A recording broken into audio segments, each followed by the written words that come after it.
Good evening, everybody. Welcome to the December meeting of the Portsmouth Police Commission. We'd like to call the meeting to order. And since it's my last meeting in the role as chair, I'm going to gavel us in to make it official. And I would love to ask Detective Jones if she would lead us in the Pledge of Allegiance along with Mason.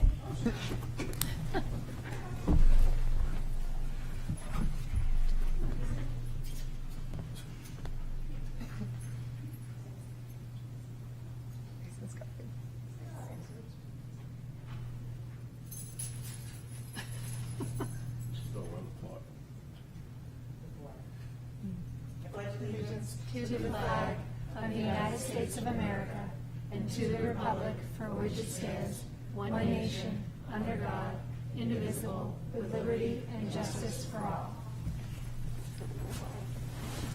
Thank you very much. I move to suspend the agenda to move item number 1, the swearing in awards and recognition ceremony under the chief's report. Second. All in favor? Aye. Okay, Chief, take it away.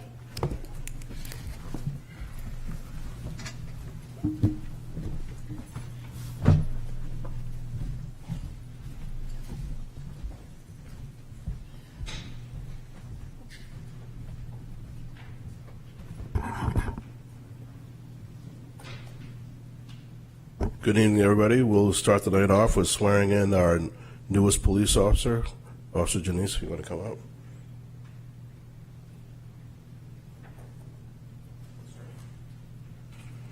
Andrew recently just graduated from the police academy. He started his career with us on July 24th. He graduated from the 194th Police Academy and is now currently in our field training program. He resides in Rye with his family, his parents, sister, and he received his bachelor's degree from James Madison University.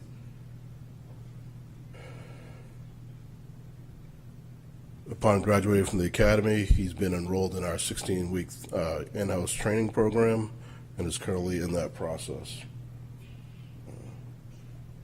Andrew's doing an excellent job and is a great addition to our department.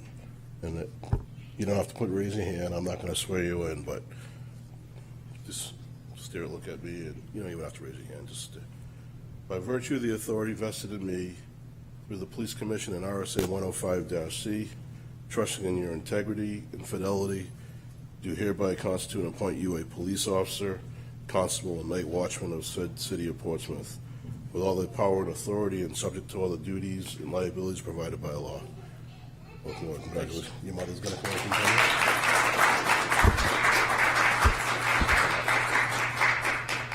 I was going to say, where's your father at?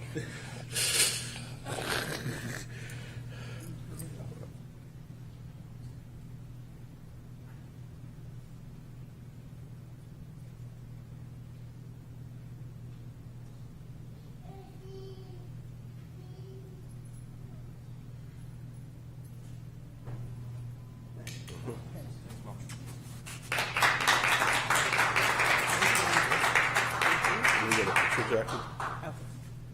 Yeah. Come on, Dad. I've never met this man. Come on, get in there. Okay.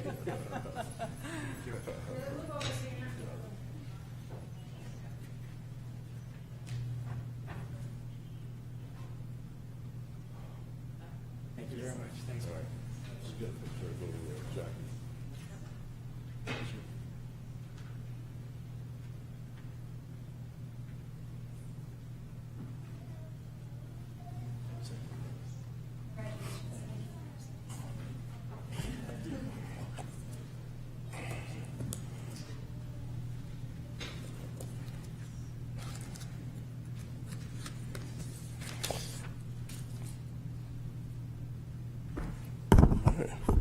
Next will be a letter of commendation for Officer Joe Melanson. On October 4th, 2023, Officer Melanson was dispatched to a Portsmouth residence to help locate a juvenile reported missing from the Chase home. The reporting party was a DCYF caseworker who was familiar with the juvenile. The caseworker mentioned that they felt the juvenile was high risk, for being a victim of human trafficking. As part of Officer Melanson's investigation, he learned that the juvenile was in possession of a stolen cellular phone and was using an app to communicate with friends. With this intel and information learned from the interviews of witnesses, he determined that the juvenile was headed to Florida via New York City using an alias name to purchase a bus pass. Officer Melanson was able to determine the specific bus the juvenile had boarded and alerted authorities in Florida. On October 10, 2023, law enforcement officers in Florida were able to locate the juvenile and safely took her into custody. Without Officer Melanson's extra efforts to find the missing juvenile, they may not have been located and returned to New Hampshire safely. It's this level of care and dedication to the profession that earned Officer Melanson a letter of commendation. Thank you and congratulations, Joe.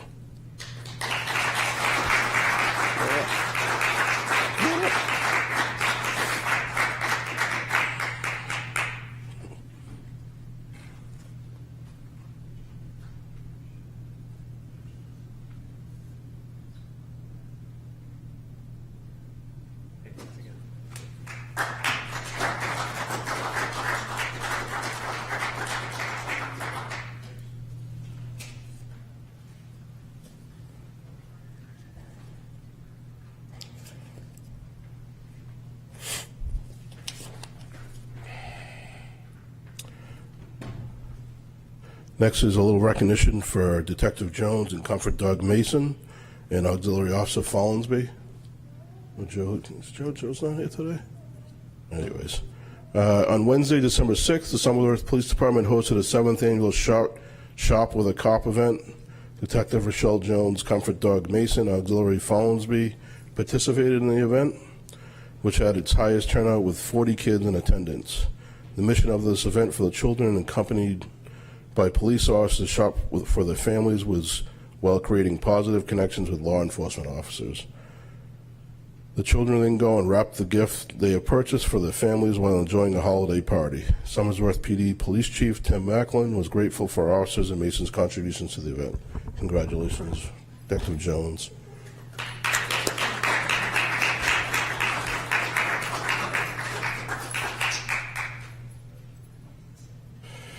Can add this to your long list of accolades.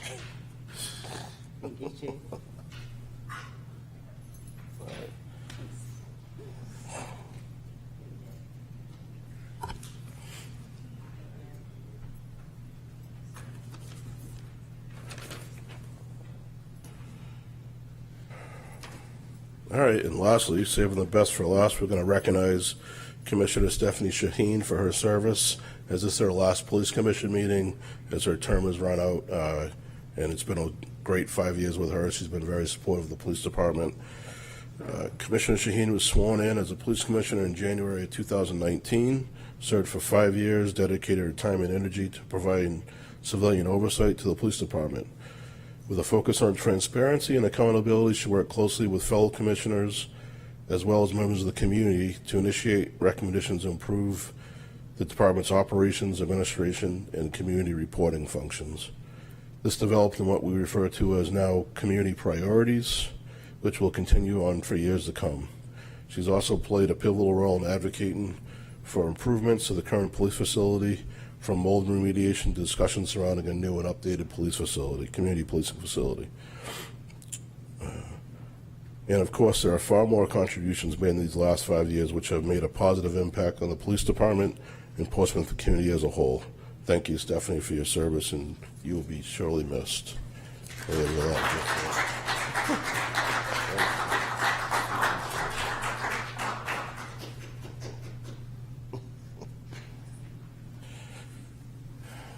All right, thanks for the show. If you want to stay for the rest of the meeting, you're more than welcome, but I know you don't.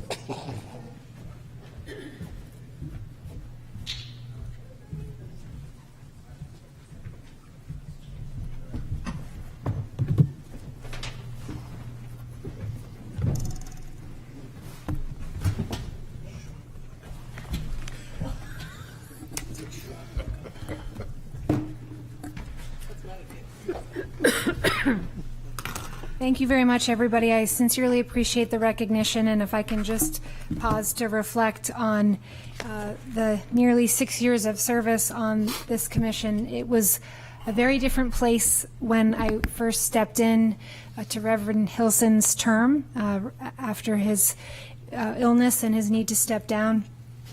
That was before George Floyd. It was with a different chief and the department in a different period of transition. And in the 6 years since I've had the privilege of being on this commission, I've seen tremendous compassion, incredible service on the part of the department, navigating a pandemic that created tremendous strain within the department, throughout the community, and yet at every turn, folks rose to the occasion, and it truly has been an honor to have the chance to serve in this capacity. We've navigated 2 rounds of union negotiations and contracting. We've navigated the planning for a new police facility. We've navigated a transition in the role of chief and added a role of deputy chief. And I really do feel proud of the work we've been able to accomplish together. So thank you for the privilege to get to serve. And you won't be getting rid of me because I will resume my role as citizen, and you'll see me here for public comment on occasion, and I will always be a resource. So thank you.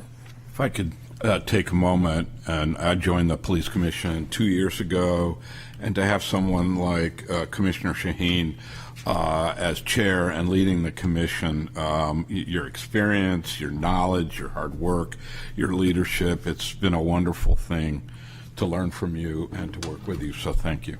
Thank you. I've appreciated the chance to work with you as well. And I think I speak for all of the commission and the police department in that we welcome you at all the public meetings that we can. You are a huge asset to the commission and the police department, and we appreciate you greatly. Thank you. And I know you're in good hands, so I'm grateful for the opportunity to transition and look forward to welcoming a new commissioner onto the commission. So with that, I will resume the agenda and ask for an approval of the minutes from the meeting held on October 23rd. I move to approve the minutes for the October 23rd, 2023 Police Commission meeting. Second. All in favor? Aye. Aye. And now open it to public comment. I see somebody coming in maybe for public comment just in time. Come on Under in. the wire. Beat the crowd back. Yeah, you're good. Bill Downey, 67 Bow Street. So just want to say thanks, Stephanie, for what you've done. This place has changed so much in the last 5 years. And I just got off the phone with Joe, and he said, just remind her that we were wondering of possibly her motives, coming from an established political family, is this checking off the box? And he says, you know her. And I said, Joe, it don't matter none, because at the end of the day, I said, Stephanie's going to do an excellent job. She's going to be kind, accessible, but I think the most important thing is your grace. So thank you very much. Thank you. I really appreciate you being here tonight, Bill. Thanks so much. All right, with that, I'll close public comment and move on to our Police Commission agenda items, beginning with the facilities update, starting with restoration efforts. I would say as far as the restoration goes, we actually are doing a little bit more updates in the main foyer to the police station, through the patrol division. We've painted some walls and put some new pictures up in the process of redoing the captain's office right now. And one thing we still have to get to that has been kind of tabled for a little while is updating the dispatch center, and that's the last piece of the mold remediation. So, Chief, on the dispatch center, the current center is still being occupied and utilized for purposes of dispatch. That's correct. So how are we addressing the need for remediation? Is it just that things are contained right now, and so until we... Yeah, it wasn't the mold problem that consisted throughout the rest of the department wasn't as bad in the dispatch center, and I think the mold that is there is contained and it would be exposed once they get into the work of it, but it's not a threat to the people that are in there. Okay. So it's kind of, as long as it's not disturbed, it's fine. So once we get our dispatch up to speed, which has been a long haul, we will move it over to the backup dispatch center over at Station 2, and get the work done. The timing was correct, right. Thanks. And I'll turn it to Commissioner Coyle to begin the report out on the community policing facility. Yes, so we had as some of you might be aware out in the public, the city council and the commission met to discuss the new facilities building.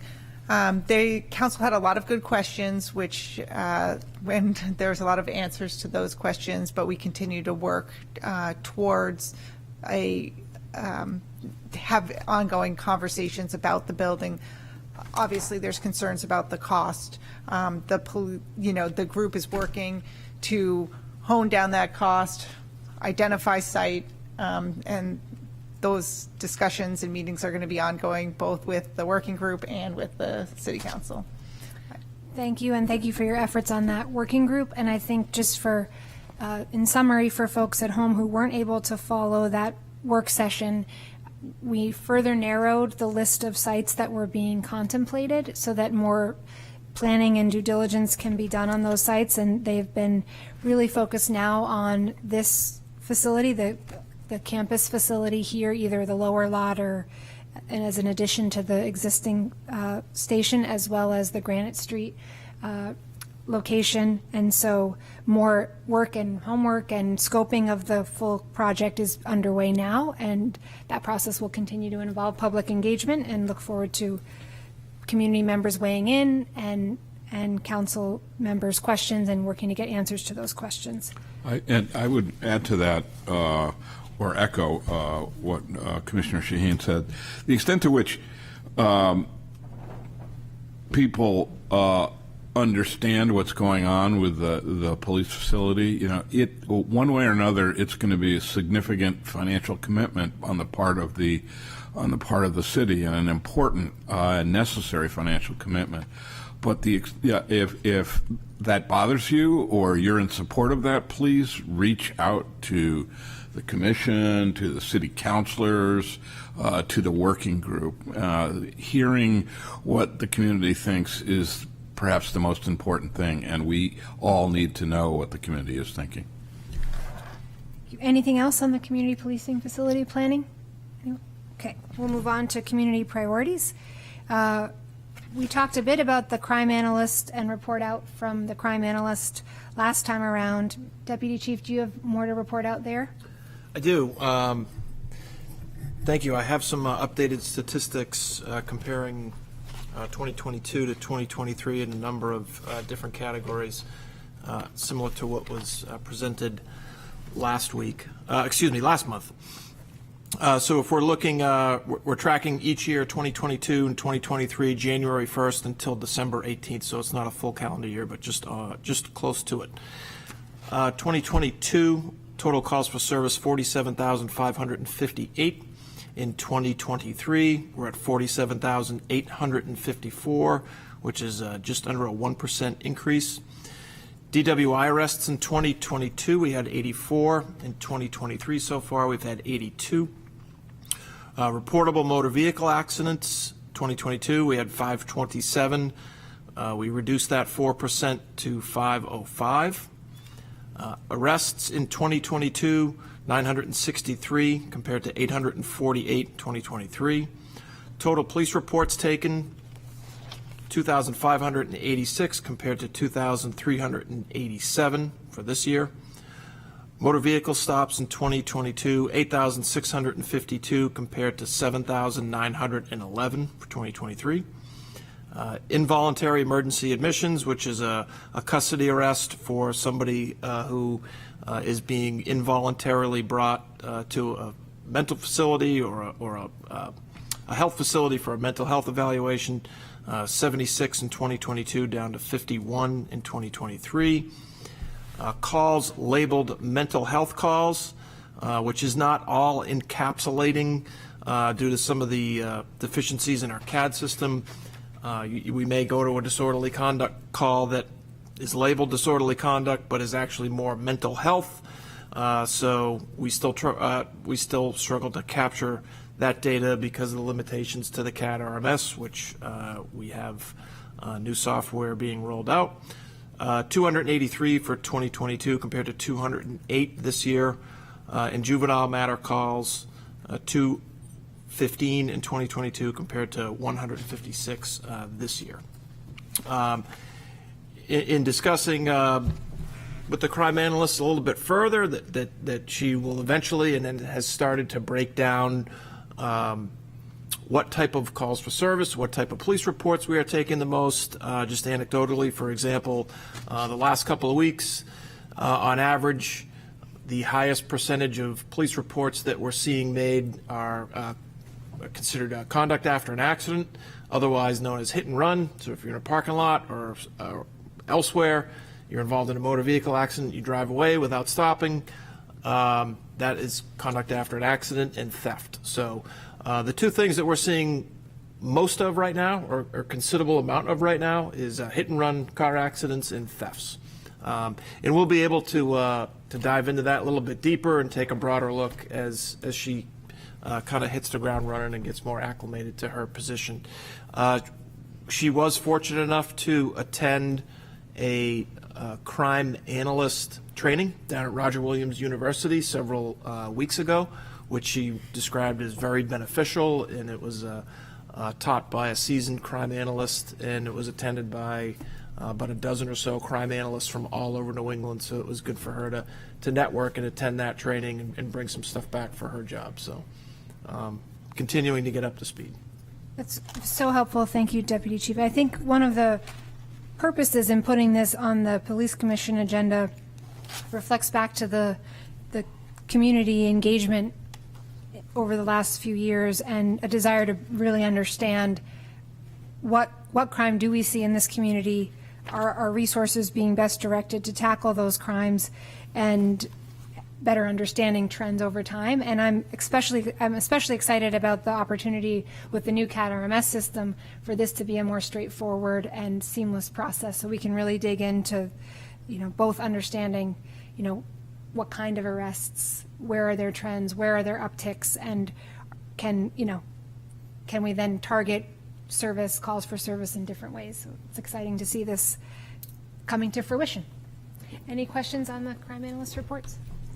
And we going to post the data on the website? Can we post the data on the website? We can. I think we can under either the public available records, or we do have our CALEA reports, which contains all our crime statistics on there as well. Okay. And there's links to the federal FBI database for the uniform crime reporting that you can get through our website as well. Great. I would recommend that, separate from the FBI uniform crime reporting and CALEA, that there just be a box that has the broadest statistics as you describe them. I think that would make it more accessible. It's hard to kind of get to the CALEA data, so I think it'd be great if some version of what you just told us could be up there. Great.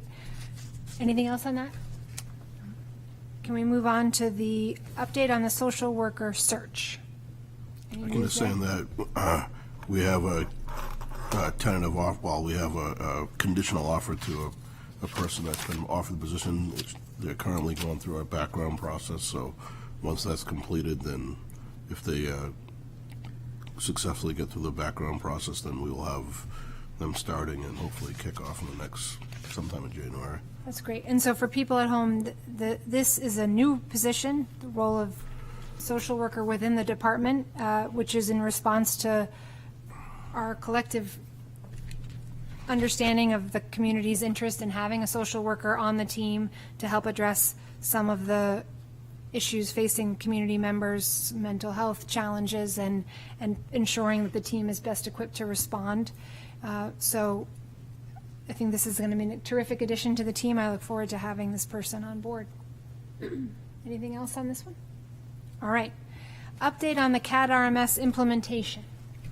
I can just say we're progressing with that. Like I stated in our last meeting, there's a committee that's made up of several different members of the police department that work. They have monthly meetings, Mike? They're starting up weekly again. Weekly meetings on implementing that and getting specific to each individual departments on what they're looking for and updating it. So the process is continued, and it'll continue to continue. But ultimately, we're probably like a year out before it'll be turned on and running. Great. Well, and for folks at home, again, this is a long-term investment relative to our tracking data, and basically every interaction anyone ever has with the department will be captured here in this database. And we've been using software that's about 20 plus years old.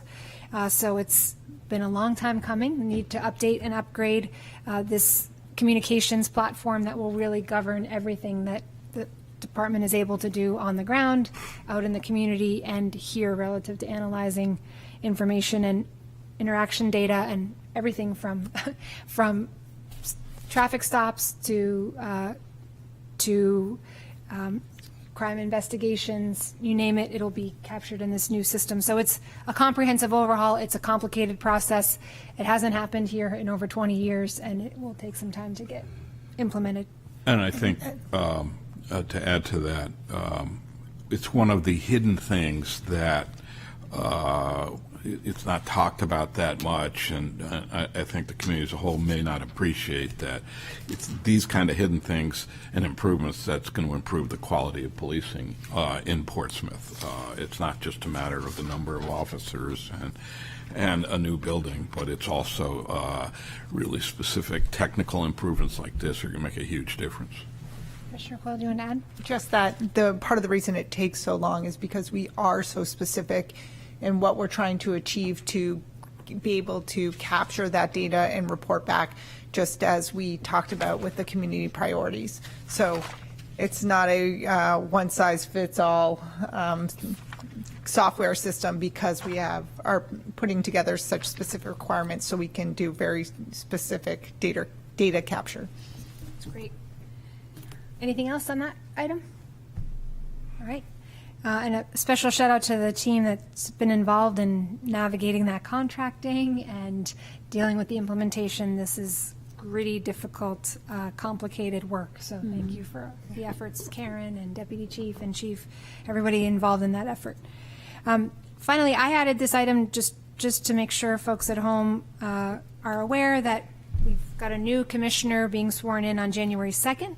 Francesca Marconi, who we're grateful for her willingness to step up and run, and now that she's been elected to serve at the next meeting of the Police Commission in January, the newly constituted commission will elect a new chair, and so tune in for that new group to assemble in January. And congratulations to Francesca for her election to the commission. Now back to you, Chief. And we have a lot of grants to approve. It's the end of the calendar year, so bear with us at home. Grants and donations, correct. So the first grant is a JAG grant award from the Office of Justice Programs in the amount of $12,499 for the police department. This award will help the department purchase a FARO 3D imaging system to help improve investigative efficiencies, specifically when it comes to mapping out a crime scene. I was going to say, I just need a motion from the commission to accept the grant. I move to accept the JAG grant award in the amount of $12,499 from the Office of Justice Programs and forward to the City Council for their action. Second. All in favor? Aye. The next grant is a 2023 Homeland Security Grant award from the Department of Safety for $14,403.29 for the Seacoast Emergency Response Team SWAT equipment.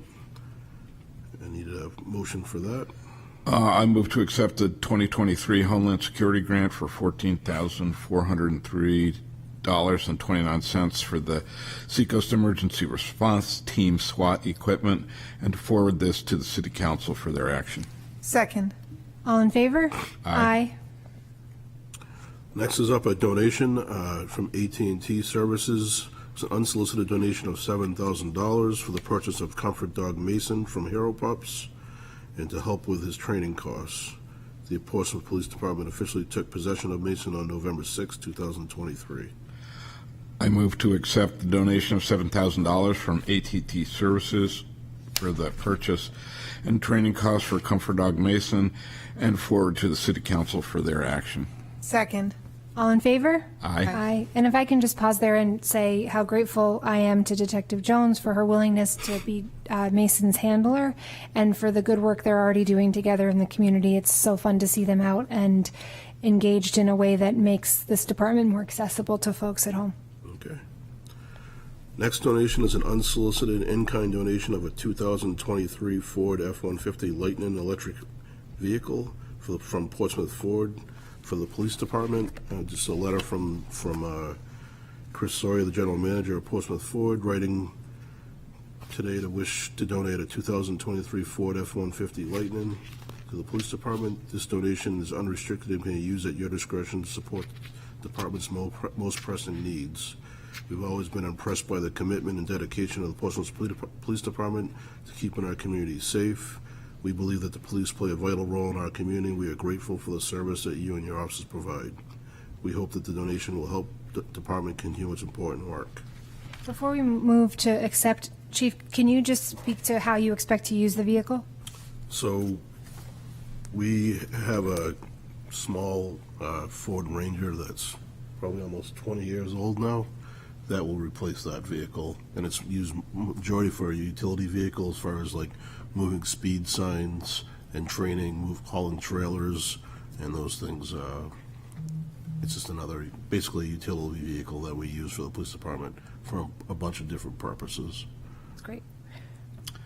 I move to accept the donation of the 2023 Ford F-150 Lightning electric vehicle from Portsmouth Ford for the Portsmouth Police Department and forward to the City Council for their action. Second. All in favor? Aye. Chief, can we also, if it hasn't already happened, once it's officially accepted, can we send a formal letter of thanks to Yes, yeah. Well, Portsmouth Ford? That's amazing. Everybody at home, to know that Portsmouth Ford was willing to make that donation. Right. I think we're going to be working on setting up a handoff for the donated to the police department next week. Oh, great. We're just waiting on the approval for the commission. Great. And that vehicle's fully electric, correct? Full electric. Which is really nice, as we talk about in this community about, green energy and renewable and the electric cars. And we have the charging stations right here, so. Well, actually, they're even donating a charging station that comes with it, so. Wow, that's Wow, great. that's great. Terrific. Next is an unsolicited donation of $2,500 from Portsmouth residents, Mr. Gormley and Ms. Gucci, for the Portsmouth Police Department. Just want to thank you for all you do. We appreciate the tireless efforts of the Portsmouth Police Force, and signed by Mr. Gormley and Ms. Gucci. Before we move to accept, Chief, can you specify how you expect to use those funds or where they may be directed? They're not directing anything. They're at the needs of the police department. I think we'll just look at addressing some requests that we've had for probably equipment or updates to the department for monies that we don't have currently set aside for that. But I don't have a specific purpose for it at this right now. Okay. One thought I have, just as a way of thinking about how to prioritize, I know there's been momentum and support behind wellness activities and things related to mental health support within the department. So there's an appropriate way to use those funds to bring back to the department. Be great. Before I make my motion, I would also point out this is not the first time Mr. Gormley and Ms. Aguchi have donated a substantial amount to the police department, and I probably speak for the commission, and it's very much appreciated.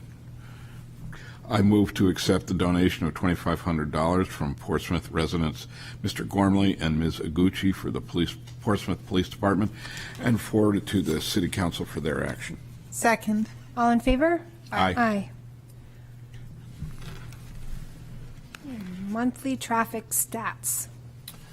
All right, for the month of November, we had a total of 669 motor vehicle stops, 42 summonses, and 34 reportable motor vehicle crashes.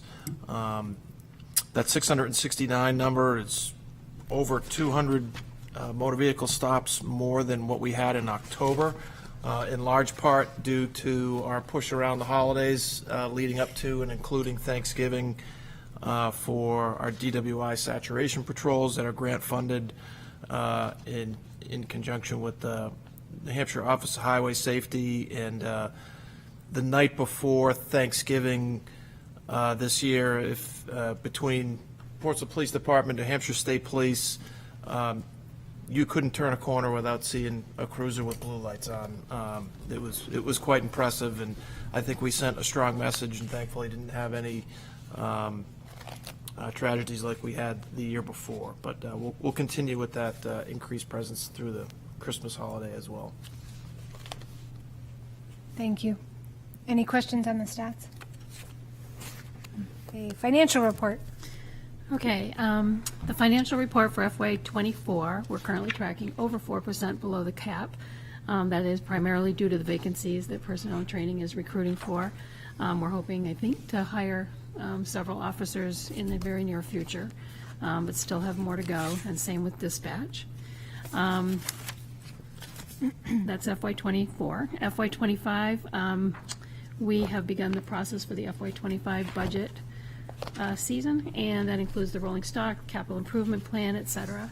Our public hearing for our presentation to the commission is February 14th at 5:30. So we'll be meeting before that or giving you information prior to that in preparation for that.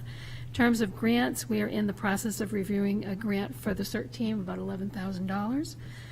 We're looking into the FEMA grant recommended by our architect, Ian Reeves. It's the BRIC grant to see if we can offset some of the costs for the new police facility. We're not sure how much until we talk further with him, because he's done this before. So we'll be able to report back on that. We're looking into the body cam state grant.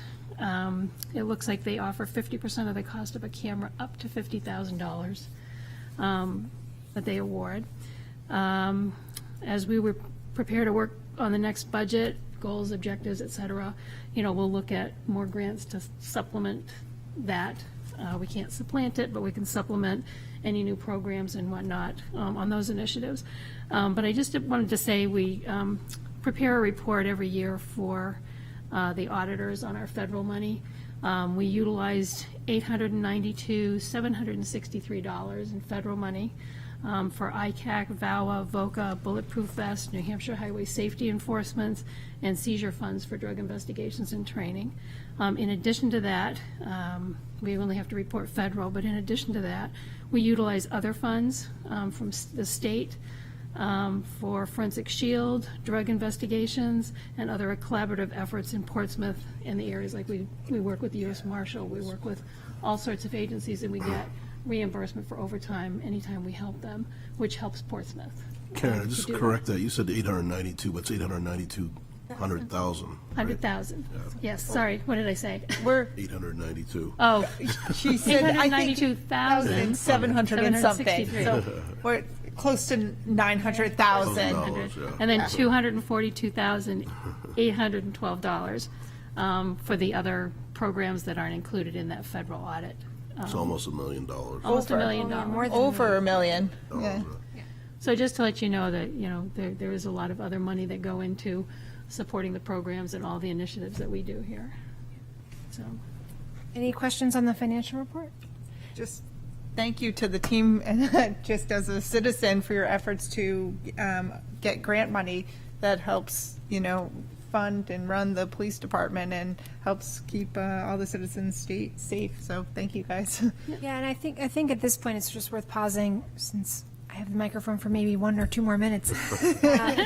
And You have it as long as you want. no, I promise I won't abuse the privilege. But there's a lot of investment that needs to be made and prioritized in the city every budget cycle, and I don't take lightly the responsibility that requires. And I recognize certainly that the department, between updating the CAD RMS system, identifying a new facility, and creating a 21st century community policing operation, is an investment, and it requires a commitment. Certainly body cams is part of that commitment to ensuring transparency and the state-of-the-art policing this community has come to expect. I do think it's also worth pointing out that this is the place for the entire state of New Hampshire where the Internet Crimes Against Children Task Force is operated from. This is the leadership in this department helps provide the SWAT team. It helps provide the CERT team so that in the event of emergency, we've got a tremendous amount of resource to bring to bear. And we've seen the benefits of that expertise and training in this community, not the least of which, as everybody will remember, was the threat to the school just last spring. So I appreciate the challenge of this upcoming budget cycle. I appreciate the significance of the requests that have been made. I'm very grateful to the department for accessing the federal resources that are available and for creating, for being a leader in identifying other funds that are available. Certainly that will help with body cams and with the new facility. And I implore the council and the community to ensure that the investments that need to be made in this department moving forward are made. It's been a long time where we've deferred and delayed some of these critical infrastructure investments, and we just can't afford to keep doing that. And so to those of you at home who've helped make this a priority and will continue to help advocate for it, thank you. And to those at this table who will do the same, I am grateful for that as well.